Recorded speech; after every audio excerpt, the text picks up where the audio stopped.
Before we continue, kindly like, comment, and subscribe to our channel for more stories. The familiar scent of home, pine, and old coffee hit Sergeant Marcus Mack Riley the moment he stepped off the plane.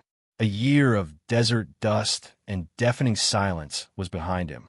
In his breast pocket was a velvet ring box, and in his mind, the image of Clara waiting. But Clara wasn't there. His parents met him, their faces etched with a sorrow deeper than the one he'd just escaped. The news was a physical blow, a landmine of grief that exploded in the quiet arrival terminal. Clara, his vibrant, luminous Clara, was gone. A sudden, aggressive illness had taken her a month before his return. Mac, who had dodged explosions and fire, was leveled by peacetime tragedy.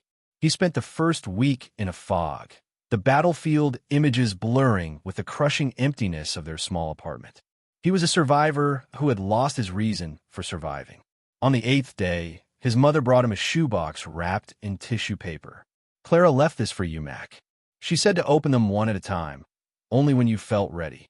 The box contained a stack of envelopes, labeled not by date, but by emotion. When you feel lost, when you can't smile, when you need a push.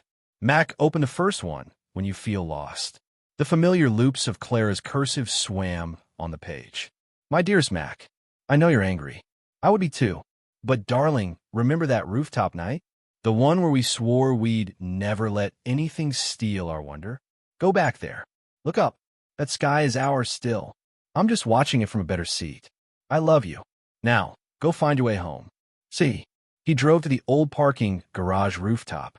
Staring at the stars, he felt the first tiny crack in his armor.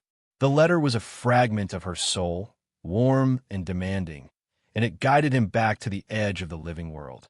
Over the next month, the letters became his map. When You Can't Smile led him to the old lighthouse they had dreamed of visiting, urging him to climb the tower and feel the wind on his face. When You Need a Push challenged him to take the pottery class he'd always mocked, a clear instruction: "Mac, I know you hate kneading clay. Do it for the therapeutic rage. I'll laugh from here."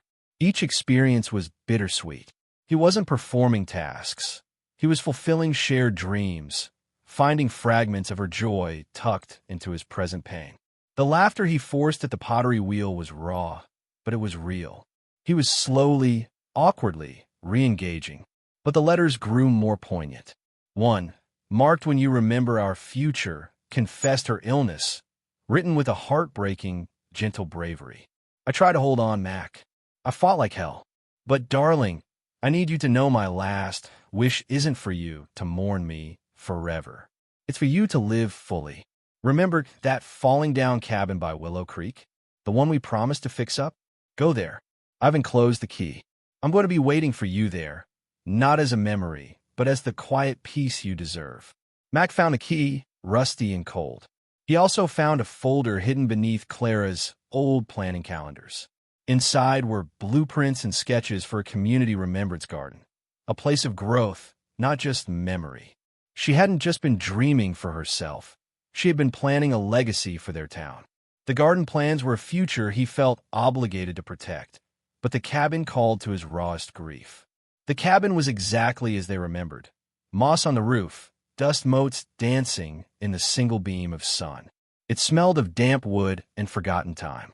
Mac walked through the empty rooms, touching the rough planks where they had once planned to hang bookshelves. He felt Clara's presence not as a haunting apparition, but as a heavy, tangible silence, the space where her laughter should have been. He sat on the crumbling window ledge and pulled out the last envelope. It was thinner, stiffer, worn from being carried. He opened it slowly. "My warrior, my love. If you're reading this, I'm home. Please don't cry for me. I had a beautiful life because I had you. Every moment we shared was a masterpiece. I want you to know that the greatest act of love you can give me now is to put your heavy armor down. I rest in peace because I know you will find yours. Live for us. Live for the light. Forever, Clara." Mac looked out the window, his vision blurred.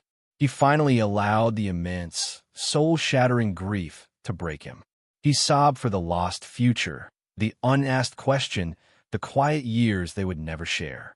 As he calmed, he noticed something resting on the dusty windowsill beside him. It was a small, perfectly carved wooden bird, a wren, a species he and Clara had often watched in their garden. He hadn't seen it before. It was a tangible symbol of her enduring love and the freedom she was urging him to embrace.